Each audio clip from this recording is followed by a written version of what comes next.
Hi, my name is Summer. Today I want to talk about the concept of positivity versus negativity. This specifically has to do with how it actually exists within humanity from my perspective. Before my awakening in 2006, I don't think I really had a true concept of actual positivity while I was still living in my version of the consciousness that people had around.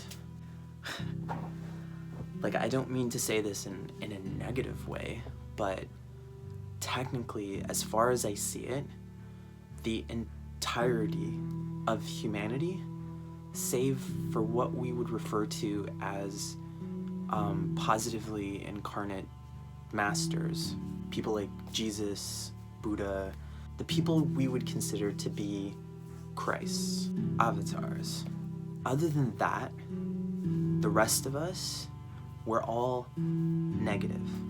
We're all more polarized, more negative than we are positive, and the entire extent of our history has been negativity. So the only way that I was able to actually wake up was to move in a direction that in my negativity I could only define as a negative. The only way I could do it was to give up trying to be positive. And in that, there's a very, very principal understanding of what it means to actually, in principle, in the most basic, foundational, fundamental way, what actual positivity actually is. That principle of allowing. Because if you have to try to be good, it's artificial. It's not actually good. However, the majority of the systems that we create, the lifestyles that we lead, the way we raise our children, the way we are ourselves raised as children, exists within a system that is inherently negative, forcing positivity, which in a sense is from my perspective, it's the difference between making love and rape. It's in the highest possible way, it's the most intimate, most connective, most healthy possible thing you could do. When it's forced, it is one of the worst experiences that you could possibly have. True positivity is like true love. In its very nature, it's unconditional. It requires nothing. It's in physical terms, you could say a fountain, for example. It is its nature to just continually give. Or the sun, for example. It burns, it emits light, it creates heat. Even as a pinprick, it shines galaxies and galaxies far away. And that's love. That's positivity. Actual positivity, it cannot actually be hard work. There's no such thing. There can be hard work involved in love, but if it isn't love itself, if it isn't actual authentic happiness, then it's not really real. It never really has been, it never really can be. So a lot of what has been taught into us, raised, this idea of a kind of reward and punishment sort of system. You do something good, you get a reward. If you do something bad, you get a punishment. That is not actually an expression or an experience of love in any way, shape, or form. That is control. That is negativity. That is manipulation and coercion. Now, just like all the most insidious forms of what we would term evil in the world, that kind of expression of negativity is always done for the highest reasons. And this is the difference. This is the difference inherently that I'm trying to address right now. Is that the difference between actual positivity and actual negativity? In our negative expression, not entirely, but generally speaking, they might look entirely reversed from just a regular mindset, like a regular perspective. Like when you're looking at the world, when you're looking at people behave in a certain way, you would look at those people who behave positively as in fact being negative. Not all the time. I'm talking about just a general perspective. And sometimes you might look at people who are behaving positively as in fact behaving negatively if you're in a polarized state of being, like the majority of us are. So thus then, because we're raised, educated, supported, and we're constantly being fed the reflection from all the other people around us, and from the construction, and from our own mind, how we've been taught to perceive the world around us, we don't in fact actually understand what true positivity is.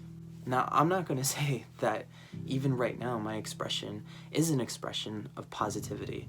I'm going to say that my expression right now is still coming from a negative position.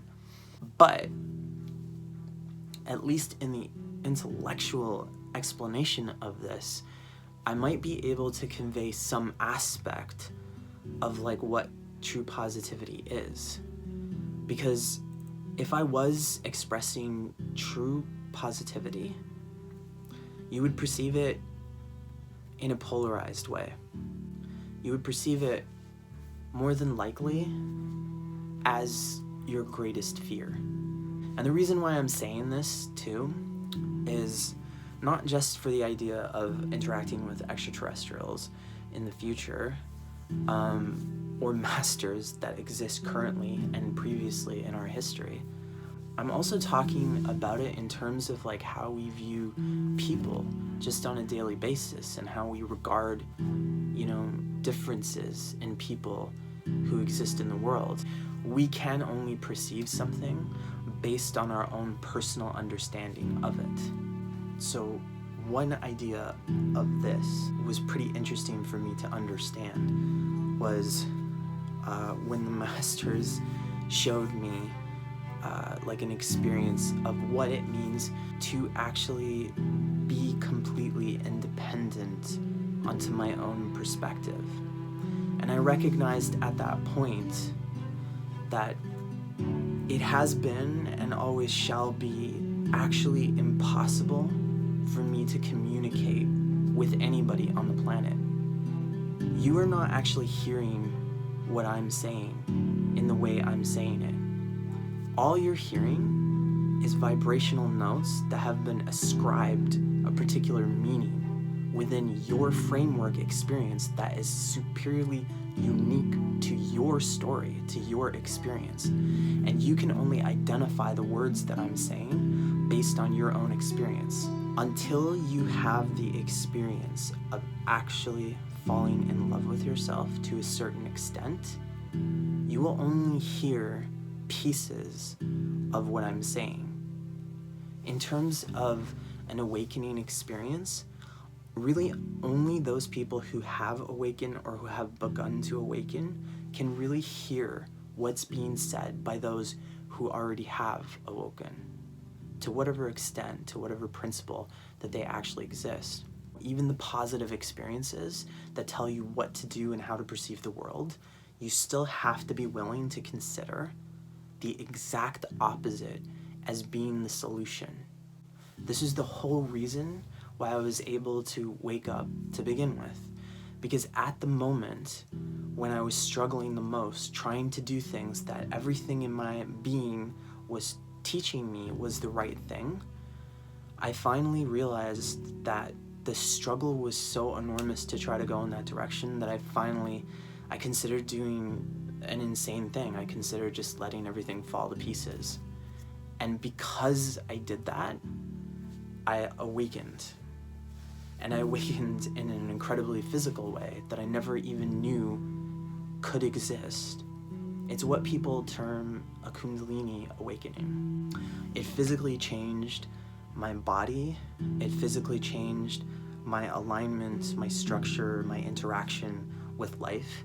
And it also enhanced and expanded my perception and my sensitivities to a lot of different things. But the most eye-opening thing about that experience was what I could now see as being how humanity actually were living and expressing themselves, because humanity is backwards. I grew up and I still perceive it this way, mainly because it just feels more comfortable for me to do this, but I still perceive it as being filled with a lot of like really positive, good people. And it's not to say it isn't. It is, and there are a lot of people who are just incredibly destructive and negative as well. But what the awakening experience showed me was that even those people that I always looked up to as mentors and people who are like heroes to me, they still exist in like an expression of themselves that is inherently negative. And it's not really something you want to wake up and take a look at and see, because, I mean, why would you want to wake up into a world that was filled with like scary people who wear positivity like a kind of like a mask in a sense? When you're dark, you don't realize it. You actually wear a lot of behaviors, lifestyles, aptitudes, and things that are incredibly light. And you constantly get the feedback from outside of yourself in the matrix, so to speak, of people who are sleeping, who value that, in a sense, artificial expression of true positivity as if it were actual positivity. And so we create a kind of like inverted play of what actual healthy positivity actually is, when in fact it's incredibly polarized and incredibly negative in terms of how we experience ourselves. But then we play the game of being like heroes in society. We play the game of like helping out the poor or something like that. But all of this is all in a state of denial onto ourselves of how dark we inherently are. So in a sense, we kind of like homogenate together and playing these kind of like hero victim kind of roles in society, where we help like different versions of ourselves in a state of like collective polarization onto ourselves. But it's largely just a play where we're each playing out a kind of saving of ourselves, whether you are the hero archetype or the victim being rescued by the hero. And it's not actually real positivity at all, because the real positivity would not contain the expression or idea of needing to be rescued whatsoever. There might be assistance, but really, like, this is just a play, because the only thing that ever happens in every single life, whether you recognize it or not, is that, you know, the victim is always helping themselves out, which thus then makes them their own hero. Technically speaking, that's always what happens. I think I've said this in a video before, that like the doctor actually does not cure anybody whatsoever. The doctor only just helps the patient heal themselves. The idea then is, in order to find true positivity, you have to like eat it first before you can give it. Do you know what I mean? Like, this is the actual idea of positivity. You have to accept the gift of it within yourself before you recognize why you would just give it away to other people. And that is the idea of being actually truly being service to others, not service to self. But the way we're behaving is so much service to ourselves that it's actually service to others, because it's that polarized. What's being enforced by people, like in the education systems, like in the workplace, governmental levels and things like that, and just in the general like family structure itself, is not actual positivity. It's not actual love. It's reverse. It's actually negativity. It's actual like fear. It's not actual love. If I was in a truly positive state of being, why would I suppress my own desire to assist somebody out of my own lovingness to try to teach them a lesson of love? I would like cap my own expression of I love you just because they're misbehaving themselves. In a sense, I would be giving them more naturally. Like, there is no need for negativity when people have like love for free. Like, if you think of like the way we've constructed things on the planet, it's totally out of alignment with the way nature has given it to us. Nature gives us trees, which give us oxygen for free. I had an experience after my awakening. I had access to a very long, expansive feeling of peace and quiet within myself.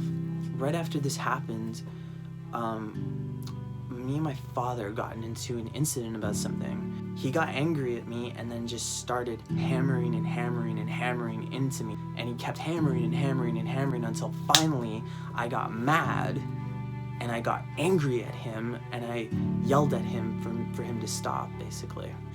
After that, I felt my energy crash. Not because he was assaulting me, but only because I bought into his hatred. Like, I stood up for myself. And because I did that, I crashed. And I could feel it.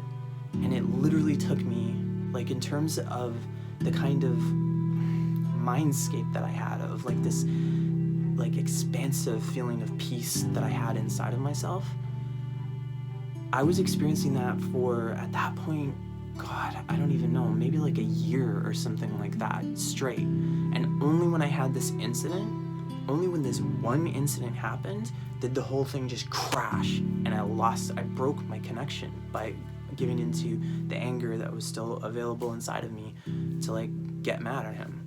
In a certain perspective, I was thinking, like, that's not fair. Like, he was hammering me. I was just standing up for myself. This wasn't like an argument with any person. It wasn't like someone was just like taking it away from me.